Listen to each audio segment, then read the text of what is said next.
Well, I finally have the transmission in, and what I had to do was I had to put the engine down on some jack stands with a block, and then I had to use the cherry picker engine hoist and attached it right there, lifted it up, and then I used my big jack to then level it out. So this would kind of tilt it, and then I could pivot back and forth with this, raise, lower, bring forward, and I had to make sure it was in neutral, and I moved the flywheel with a big pry bar, and it eventually slid right in.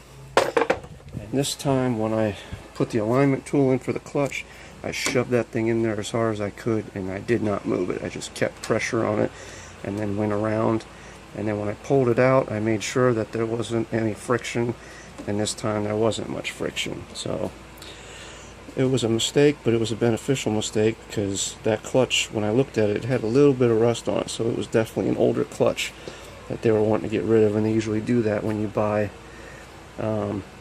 things over the internet for cheap. So this is a centrifugal force clutch, which should grab a lot better. It's a better design, so I like to think that that extra step was actually worth it. So everything else should go back together really quickly now. I would hope by the end of the day I wouldn't have much left. I'm going to verify that the slave cylinder still works, and if that works, I'm going to buy the